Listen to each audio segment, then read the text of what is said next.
Hello everyone, Koji from Celestial Rhythms.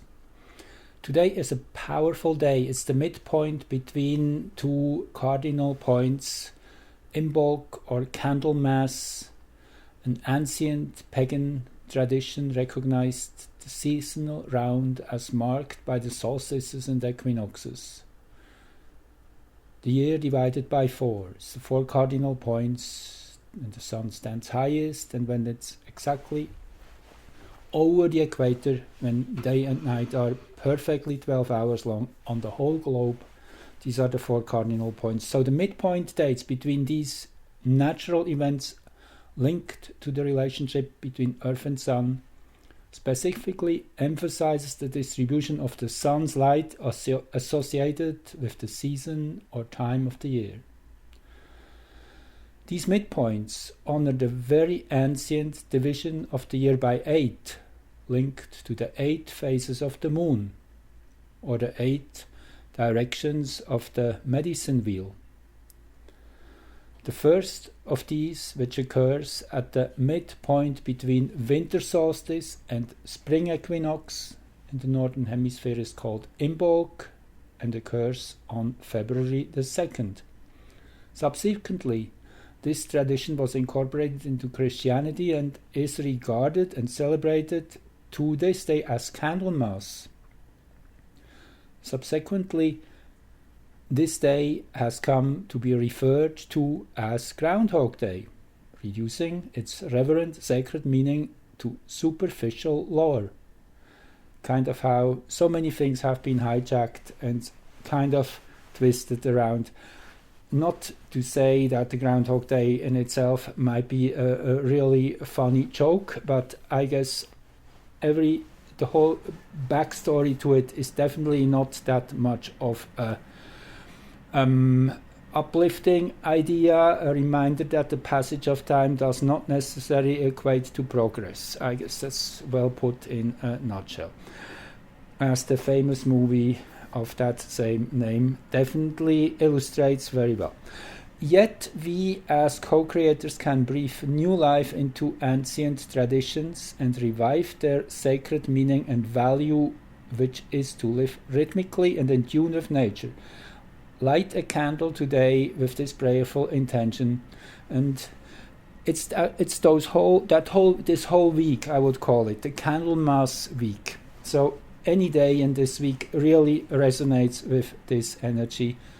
It's not just one moment, it's like a full moon. It lasts for several days, and I now show you why this is so important in the energetic makeup of the zodiac. These 4 additional points to the cardinal points. We have the cardinal points here in 0 degrees Aries, 0 degrees Libra, spring equinox, fall equinox on the northern hemisphere.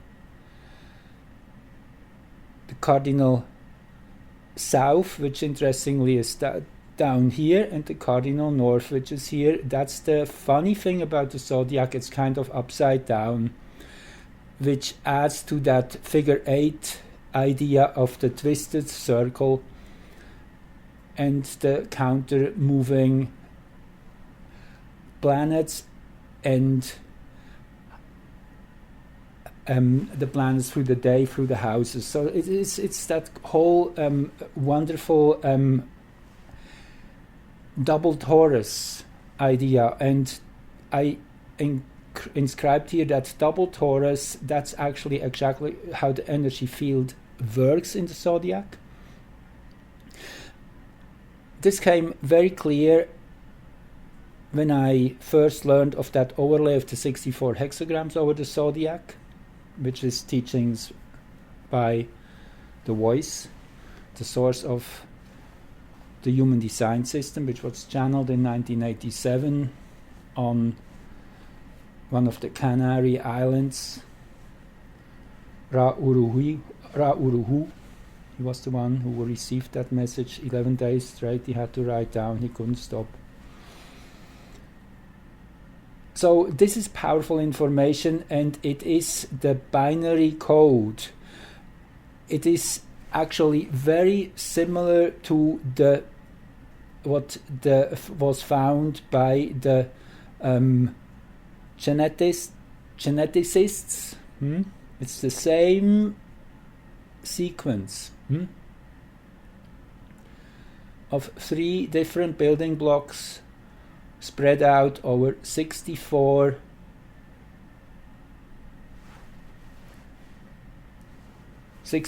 directions, if you want. It's the 4 directions, and then you split it into 8 parts. You have 8 directions, and in each of the 8 directions you have 8 different sub-energies. So if we go back to the other picture here, then here you see that's where we are right now. Hexagram 13, between February 1st and February 6th, that whole week. Hexagram 13 is fire below and the heaven above. It's the idea of sitting around an open fire, celebrating community. That's actually the name of that hexagram, is community. Coming together, very Aquarian, sharing in a relaxed and enjoying atmosphere, watching the crackling fire in the midst, watching the stars above. That's kind of the idea. So this is a powerful time. It's kind of at the equator of this Taurus.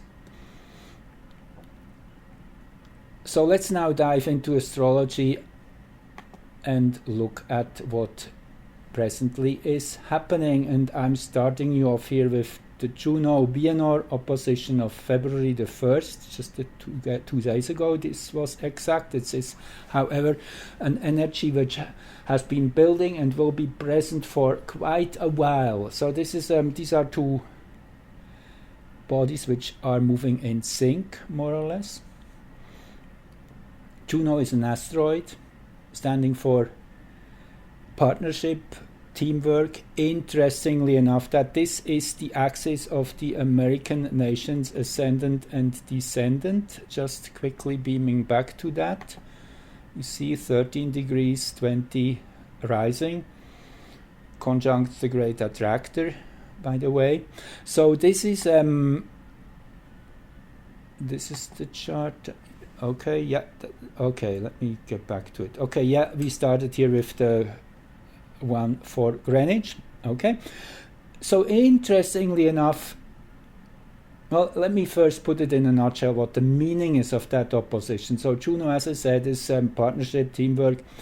Bienor in a nutshell is the strong man, sovereignty, freedom. It is that power which we all feel arising in humanity. And interestingly enough, the moon in a collective chart, in a mundane collective chart, always represents the people at midheaven, exactly at the 10th house here in this Greenwich global chart. This is very powerful. So I said that a few days ago in a nutshell. It is really the power of the people, and it is centering in the American nation, rippling out all over the globe, and many people are supporting this energy, intentionally holding the ground, as it's been said. So if we now look at this same moment in Greenwich, in Washington DC, what stands out here is that this opposition is in house 3 to house 9, which is in general a very activated axis right now, as it's the lunar nodes, which is the general direction of evolution in our present time. This lasts about for 18 months. We're now about a year or so into this energy, or a bit less. So kind of in the middle of it. The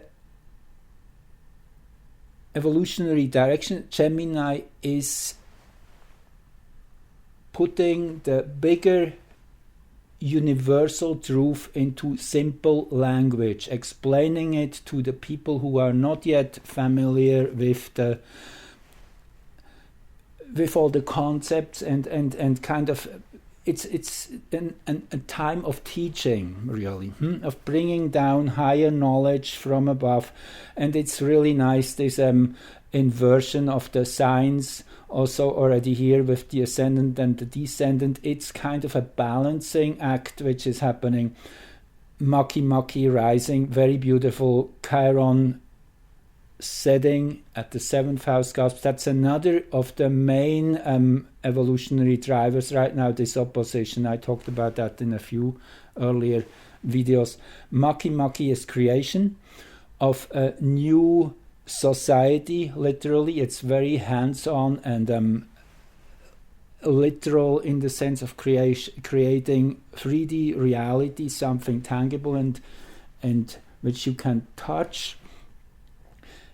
Chiron, the wounded healer, which naturally first is unveiling all the wounds so they can properly be exposed to the sunlight, and then come into a natural healing process.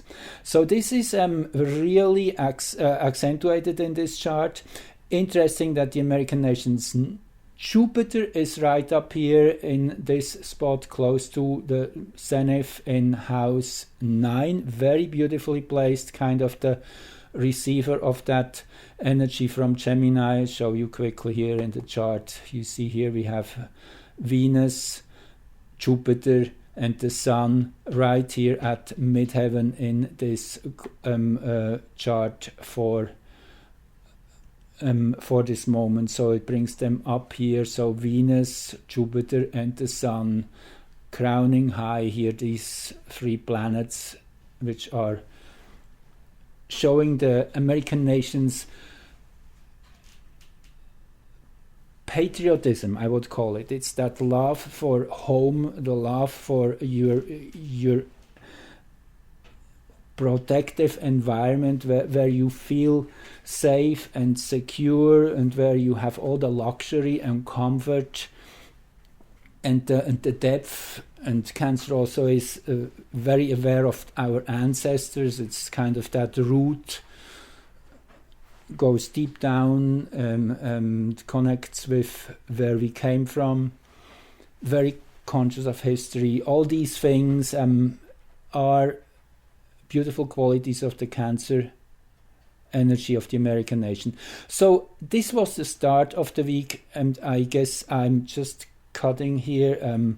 Actually, I bring in one more chart here, the midpoint chart of these two, of the American nation's birth chart, and that Juno Bienor opposition, which is implying that awakening to power, to understand that we are a great many people who are upholding the same idea. And by the way, Juan de Savin was saying that really nice. The America is not really a geographical place. It is an idea. It is the great idea of creating a new Earth, a new humanity, and this was born 1776, this new idea. These were very forward-thinking people who were founding the nation, and naturally we know it was kind of hijacked by the other force, but this is an interplay which also allowed for a tremendous growth, a tremendous expansion of consciousness. So in the end, the whole conflict, we are seeing that spiritual war really in a more neutral way seen as a martial arts contest, which pushes us to become more intelligent, more conscious, and finally to connect more with one another and to unite, as this is the kind of the trajectory we're on as a humanity towards unity and oneness, and we are just in the beginning stages of this process. Started in 2020, likely will last for another few years into around 2026, hopefully, when we find that process to come to a conclusion. Naturally, just at the first level, there's so much more possible over the next few decades. This is really just a new birth of a totally new area we are observing. So again, 13 degrees Sagittarius, that's where Juno is right now. 13 degrees Gemini, that's where Bienor is right now. And in the American Nations chart, again, Juno and Chiron are this main axis here in the two angular houses 10 and 4, which truly resonate with what's going on right now. It's kind of that overcoming of division, which was intentionally created to make us submissive and rulable. This whole plot, which also shows very beautifully up here in this Neptune black moon in the 9th house intercepted, kind of that propaganda sneaking in through the nooks without being recognized by so many people for so long.